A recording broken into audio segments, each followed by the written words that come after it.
Good morning students.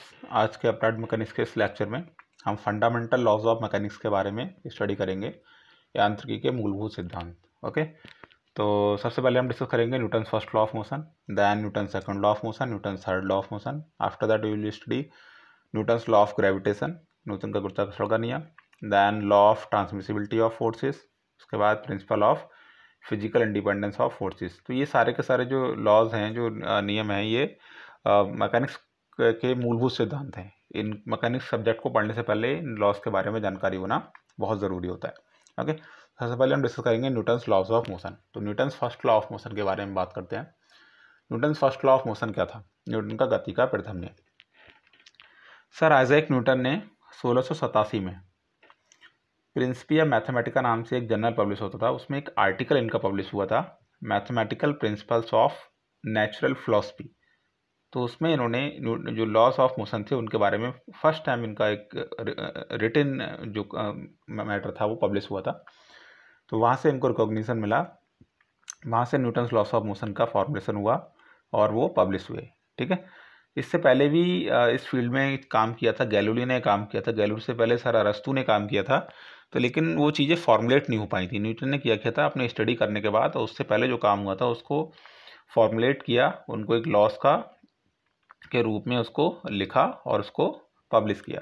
ठीक है, तो सबसे अब हम न्यूटन के फर्स्ट नियम के बारे में बात करते हैं, न्यूटन का गति का प्रथम नियम। तो इस नियम के अनुसार प्रत्येक पिंड, कोई भी बॉडी अपनी ब्रह्मावस्था यानी कि स्टेट ऑफ रेस्ट अथवा एक समान गति की अवस्था स्टेट ऑफ मोशन को बनाए रखना चाहता है, जब तक कि वह किसी बाह्य कारण द्वारा अवस्था परिवर्तन के लिए बाध्य ना किया जाए।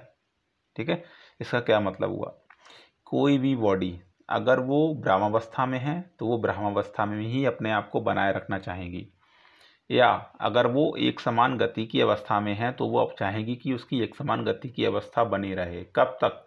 जब तक कि किसी बाह्य कारण द्वारा, बाह्य कारण का मतलब होता है external agent, this is external agent, किसी बाह्य कारण द्वारा अवस्था परिवर्तन के लिए बाध्य न किया जाए, यानी कि उसको मजबूर न किया जाए अवस्था परिवर्तन के लिए।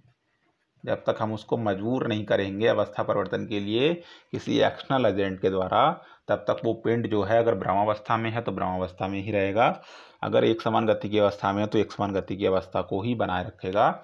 इसे हम न्यूटन की गति का प्रथम नियम कहते हैं।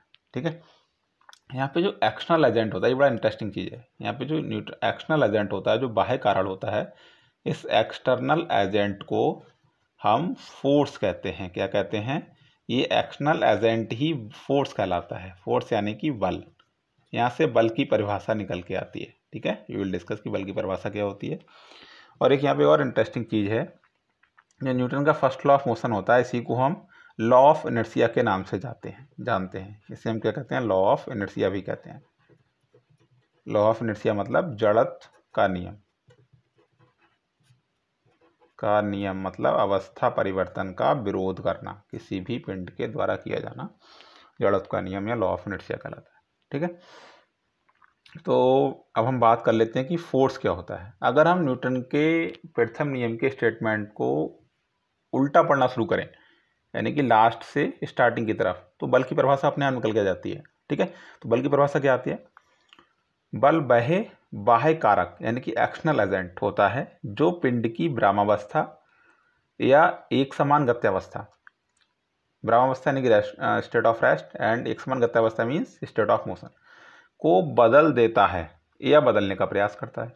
तो वह एक्सटर्नल एजेंट, वह बाह्य कारक जो किसी पिंड की ब्रह्मावस्था या एक समान गति की अवस्था को बदल देता है या बदलने का प्रयास करता है, क्या कहलाता है? बल कहलाता है। ठीक है, तो अगर हम न्यूटन के फर्स्ट प्रथम नियम के अकॉर्डिंग अगर हम डिस्कस करें, तो मान लीजिए ये कोई ऑब्जेक्ट है, ये कोई ब्लॉक है, ये किसी टेबल पे रखा हुआ है या ग्राउंड पे रखा हुआ है।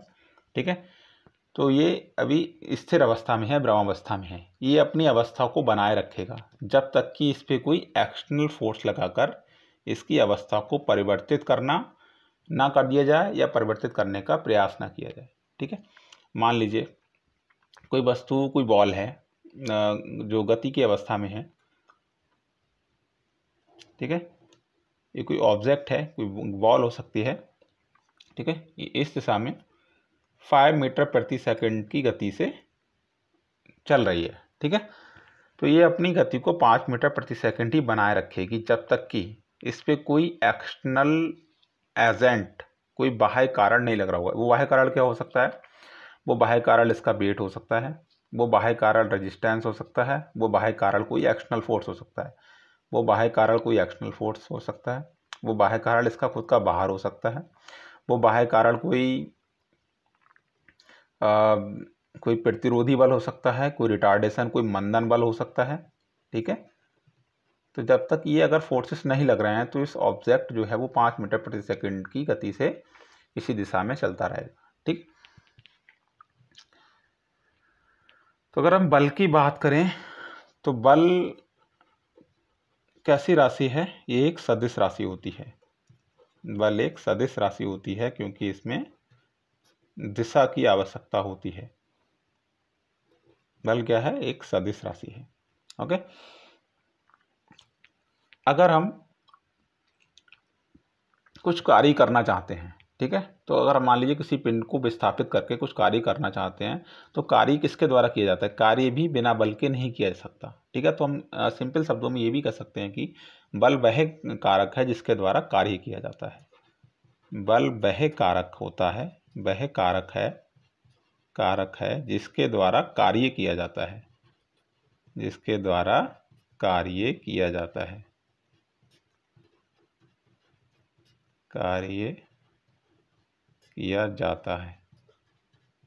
क्योंकि बल एक सदिश राशि है तो बल को निरूपित करने के लिए हम इसको कैसे निरूपित कर सकते हैं? Representation of force, representation of force. तो किसी बल को निरूपित करने के लिए, जैसे कि सदिश राशि को निरूपित करते हैं, ऐसे ही बल को निरूपित करने के लिए, हमें 4 चीज़ों की आवश्यकता होती है।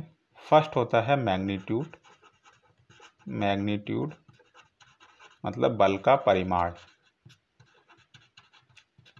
सेकंड होता है line of action, line of action मतलब बल की क्रिया रेखा, बल की क्रिया रेखा।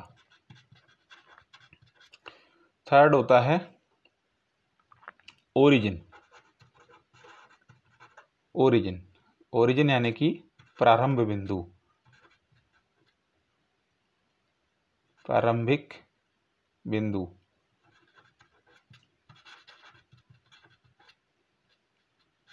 ठीक है।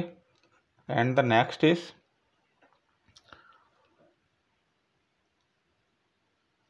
डायरेक्शन, डायरेक्शन दिशा, दिशा। ठीक है। तो मान लीजिए हम किसी फोर्स को रिप्रेजेंट कर रहे हैं फ्रॉम हेड टू टेल, ठीक है। तो यहाँ पे 4 चीज़ों की आवश्यकता होगी। दिस इज प्रारंभिक बिंदु A, this is line of action, this is क्रिया रेखा, line of action, line of action, line of action इससे आगे भी हो सकती है, लाइन ऑफ एक्शन को हम इससे पीछे भी कर सकते हैं। इस लाइन ऑफ एक्शन पे किस दिशा में फोर्स लग रहा है? या तो ए टू बी लग रहा है या बी टू ए लग रहा है। तो ए टू बी, तो डायरेक्शन यहाँ पे क्या है? ए टू बी। इस लाइन ऑफ एक्शन पे बी टू ए भी फोर्स कोई लग सकता है, लेकिन यहाँ पे जो फोर्स लग रहा है वो किस दिशा में लग रहा है? ए टू बी। मैग्नीट्यूड कितना है? दिस इज द मैग्नीट्यूड ए। ठीक है। तो 4 चीज़ों की आवश्यकता होती है, ओरिजिन बिंदु, लाइन ऑफ एक्शन, मैग्नीट्यूड और डायरेक्शन, किस डायरेक्शन में फोर्स लग रहा है। ठीक है। विभिन्न प्रकार के फोर्सेस होते हैं जैसे कि टेंशन मतलब तनाव बल, तनाव बल। इसको कर्षण बल भी कहा जाता है, इसको कर्षण बल भी कहते हैं, कर्षण बल।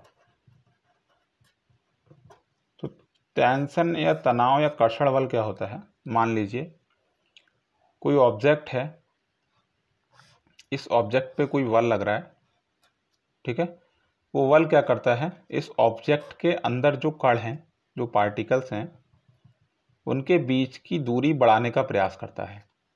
इस बल का क्या प्रभाव है, इस बल का प्रभाव है कि वो इस ऑब्जेक्ट, इस बॉडी के, इस पिंड के अंदर के दो कणों के बीच की दूरी को बढ़ाने का प्रयास करता है। तो ऐसा बल क्या कहलाता है, तनाव बल कहलाता है, तनाव बल कहलाता है। दूसरा होता है कंप्रेसिव, कंप्रेशन, ठीक है। कंप्रेशन यानी कि प्रलोद बल, प्रलोद यानी कि संपीड़न बल, संपीड़न बल।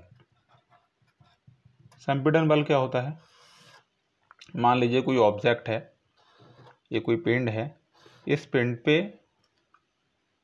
कोई ऐसा बल लगता है जो इस पिंड के कणों के बीच की दूरी को क्या करता है, कम करने की कोशिश करता है, ठीक है, दूरी को कम करने की कोशिश करता है। तो इस प्रकार का बल क्या कहलाता है, इसे हम संपीड़न बल या प्रलोद बल कहते हैं, संपीड़न बल या कंप्रेसिव फोर्स कहते हैं, ठीक है। तो ये हमने अभी तक बलों के बारे में पढ़ा, ठीक है। इसके बाद हम डिस्कस करते हैं